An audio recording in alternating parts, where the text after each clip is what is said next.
Hello বন্ধুরা, এই তো এবার আস্তে আস্তে করে গরম পড়তে শুরু করেছে।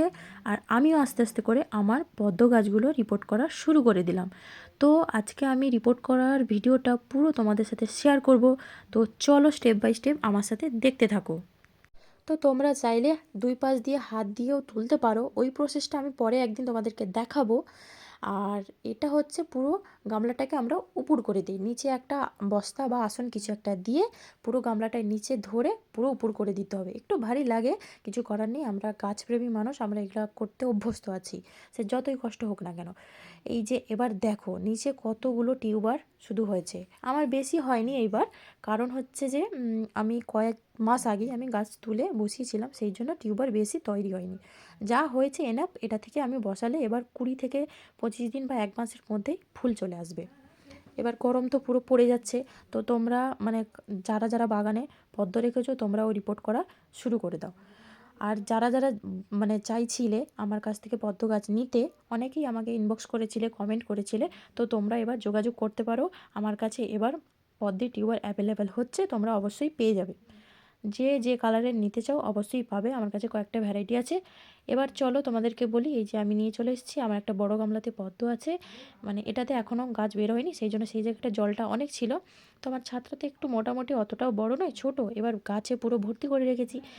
সেরকম আলাদা করে যে জল নিয়ে ধোবো আমার কোনো মানে সিস্টেম থাকে না। তো আমি এগুলোতেই ধুয়ে নিই, কারণ মাটিগুলো আবার পদ্ম গাছেই চলে যাবে। তো এই যে মাটিগুলো তো জেলা এটা থেকে মাটি বের হয়, আমি উপর করে তুললাম। কারণটা হচ্ছে আমি এবার মাটিটা পুরোটা চেঞ্জ করে দেবো, সেই জন্য। তো এখানে দেখো কয়েকটা চারাই হয়েছে, 6টা মতো চারা হয়েছে। এই যে বড় বড় দুটো মতো চারা হয়েছে, আর ছোট ছোট কিছু হয়েছে। সবগুলো থেকেই ফুল হবে, এটা কোনো সমস্যা নেই। আইডিটা ঠিক আমি এখন গেস করতে পারছি না তোমাদেরকে, তবে আমি বলে দেবো পরে আইডিটা কী আছে। যখন তোমরা আমার কাছ থেকে নিতে চাইবে আমি তখন অবশ্যই বলে দেবো। আর এখানে মানে 6টা মতো চারা হয়েছে, আমি একটা বসাবো আর 5টা চারা আমি সেল করে দেবো, আমার বেশি চারা থাকে না। তো তোমরা যারা যারা নিতে চাও সকালে মানে তাড়াতাড়ি একটু ইনবক্স করো। পরে আবার বলো না যে আমি নিতে চাইছিলাম, তোমাকে বলেছিলাম তুমি দিলে না, এরকম বললে কিন্তু হবে না। তো আমি আপডেট দিয়ে দিলাম, তোমরা সকলে কমেন্ট করো। তো এবার আমার ধোয়া মানে হয়ে গেছে। তো তোমাদের কাছে দেখাই কটা চারা হয়েছে।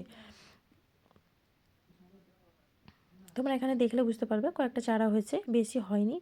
এই যে চারাগুলো দেখছো, মানে টিউবার হালকা টিউবারই হয়েছে, মানে বেশি মোটা টিউবারে পরিণত হয়নি, হালকা টিউবার হয়েছে, এটা এনাফ গাছ তৈরি হওয়ার জন্য। ও, তো এবার তোমরাও আমার বাগানে এবার পদ্মের বাহার দেখতে পাবে। শীতের জন্য ফুলটা হচ্ছিল না, গরমের এটা সিজন, গরমের সময় ফুলটা হবে। এবার তোমাদের সাথেও আমি নতুন নতুন ফুল শেয়ার করতে পারবো, তোমরা দেখতে পাবে। আর যারা যারা গাছ নিতে চাও অবশ্যই সকলে আবারও বলছি তোমাদেরকে ইনবক্স করে নিও। তো হ্যাঁ, আমার প্রমোশন তো একটু করতে হবে। এটাতে দেখো পাতা অলরেডি বেরিয়ে পড়েছে, মানে কত তাড়াতাড়ি কুঁড়ি আসবে নিশ্চয়ই বুঝতে পারছো তোমরা।